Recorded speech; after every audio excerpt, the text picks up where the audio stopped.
तो हेलो बच्चों, कैसे हो आप सब लोग। बच्चों आज हम लोग सीखने वाले हैं VSEPR थ्योरी, जो कि बहुत इंपॉर्टेंट है ऑर्गेनिक केमिस्ट्री, इनऑर्गेनिक केमिस्ट्री की, जो कि है VSEPR थ्योरी, जिसका हम लोग पूरा नाम होता है valence shell electron pair repulsion theory.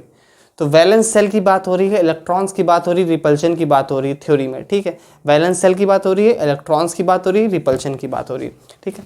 तो सबसे पहले हम लोग जान लेते हैं ये थ्योरी दी किसने थी। तो ये सैडविक एंड पॉली ने दी थी 1940 में, ठीक है। फिर बाद में इसको डेवलपमेंट किया, इसका विकास किया कैल्सपी और नाहोमी ने इसका विकास किया। फिर इसको मतलब अच्छे से समझाया कि ये थ्योरी है क्या, क्या एक्सप्लेन करना चाहती है थ्योरी। इस थ्योरी को पढ़ने से पहले हम दो टर्म्स डिस्कस कर लेते हैं, आपके lone pair and bond pair. Lone pair and bond pair क्या होते हैं वो देख लेते हैं। क्या lone pairs and bond pairs.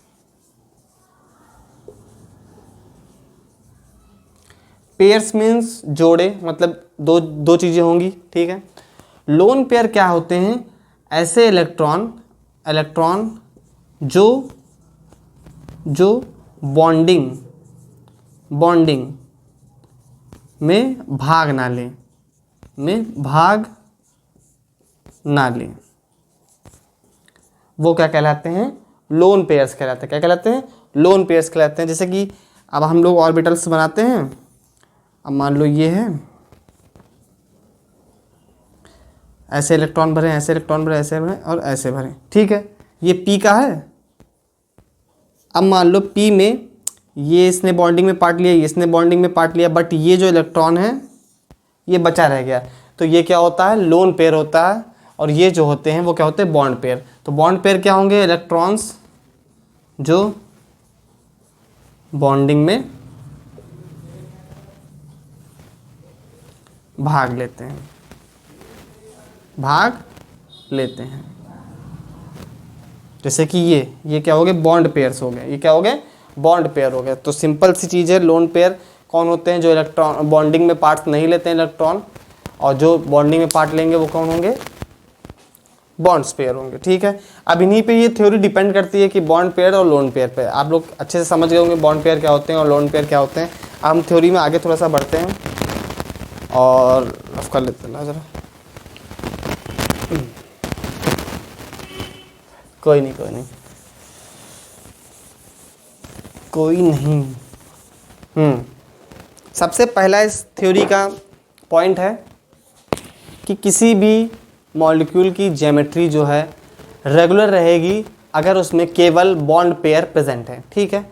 अगर उसमें केवल क्या है, बॉन्ड पेयर हैं, सिर्फ बॉन्ड पेयर इलेक्ट्रॉन है, तो उसकी ज्योमेट्री में कोई चेंज नहीं आएगा।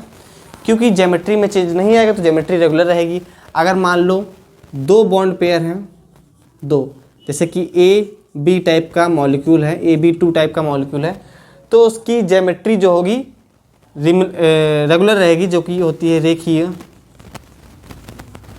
और कोण भी क्या होगा, 180 डिग्री का होगा। इसी टाइप से 3, 4, 5, 6 जितने भी हो सकते हैं बॉन्ड पे, और उसी टाइप से रेगुलर ज्योमेट्री रहेगी इनकी। 3 जितने बॉन्ड बना रहे हैं उतने इसमें क्या होंगे, बॉन्ड पेयर होंगे, ठीक है। रेखीय है, त्रिकोणीय है, और ये हो गई त्रिकोणीय चतुष्फल की,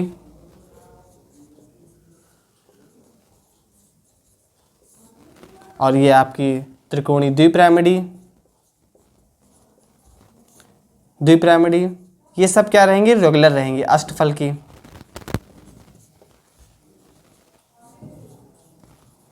सब आपकी रेगुलर रहेंगी, इनके एंगल चेंज कुछ नहीं होंगे जब तक आपके मॉलिक्यूल में केवल बॉन्ड पेयर होगा। तो सिंपल सा पहला की पॉइंट है कि जो मॉलिक्यूल की ज्यामिति है वो सदैव सामान्य रहेगी जब उसमें केवल बॉन्ड पेयर प्रेजेंट होंगे। और लोन पेयर जब आ जाएगा तो उसमें क्या होगा, रिपल्शन होगा, जिस रिपल्शन के कारण क्या होगा, वो अपनी स्ट्रक्चर क्या होगा, चेंज कर देगा, उसका शेप क्या होगा, चेंज हो जाएगा। वो रिपल्शन किसके कारण आता है, बॉन्ड पेयर के होने के कारण आता है। तो अगर बॉन्ड पेयर होंगे तो रिपल्शन होगा, तो ज्योमेट्री क्या होगी, चेंज होगी। तो ज्योमेट्री कैसे हो जाएगी ये देखते हैं। चलो इसके बच्चों अब हम लोग देखेंगे कि बॉन्ड पेयर के साथ एक लोन पेयर आ जाता है तो स्ट्रक्चर पे क्या इफेक्ट पड़ता है, क्या हो जाती है, स्ट्रक्चर चेंज हो जाती है कि नहीं चेंज होती है, वो हम लोग अब लोग जानेंगे। कितनी संख्याएं लोन पेयर की आ जाएं तब चेंज कितनी होगी स्ट्रक्चर, वो हम लोग देख लेते हैं। इसकी एक टेबल मैंने बनाई है, जो कि टेबल आप लोग देख लीजिए। सिंपली आपको ध्यान रखना है कि कितने लोन पेयर हो, किस टाइप का मॉलिक्यूल में कितने टाइप के लोन पेयर होंगे, तो आपकी स्ट्रक्चर कैसी हो जाएगी। जैसे कि आपने देखा पहले नंबर पर लिखा है AB2E, तो इसमें आपके बॉन्ड पेयर कितने हैं, बी के संग 2 है ना, तो 2 बॉन्ड पेयर हैं और एक क्या है आपका लोन पेयर है। तो आपका जो बॉन्ड एंगल होगा तो 120 डिग्री का बनेगा और जो शेप होगी तो वो कैसी होगी, वी शेप का आपका मॉलिक्यूल की स्ट्रक्चर होगी। अब AB3E में 3 आपके बॉन्ड पेयर, एक आपका लोन पेयर दिया तो 109 डिग्री 28 मिनट का कोण बनेगा और आपकी संरचना कैसी होगी, पिरामिडी होगी। कैसी होगी, पिरामिडी होगी। तो AB2E2 में 2 आपके लोन पेयर, 2 आपके बॉन्ड पेयर, तो 109 डिग्री 28 मिनट का कोण होगा और आपकी संरचना कैसी होगी, फिर से वी शेप ही होगी। अब AB4 और E1 में क्या होगा, 4 आपके बॉन्ड पेयर और एक आपका लोन पेयर होगा, जिसमें आपकी बॉन्ड एंगल होगा 109 डिग्री 28 मिनट का और उसमें ज्यामिति बनेगी आपकी अनियमित चतुष्फलक की ज्यामिति बनेगी। ठीक है, क्लियर बात। अब AB3E2 में 3 आपके हो गए बॉन्ड पेयर और 2 आपके हो गए लोन पेयर, तो इसमें क्या होगा, 90 डिग्री का कोण बनेगा, टी शेप की ज्यामिति बनेगी, सिंपल चीज़। अब AB2E3 में 2 आपके बॉन्ड पेयर, 3 आपके लोन पेयर, 109 डिग्री का 180 डिग्री का आपका कोण बनेगा और रेखीय ज्यामिति बनेगी। ये आपको लर्न करना पड़ेगा बच्चा, ये बिना लर्न करे आपको नहीं आएंगे, आप भूल जाओगे। इसको 2-3 बार आप पढ़ोगे तो आपके दिमाग में छप जाएगी।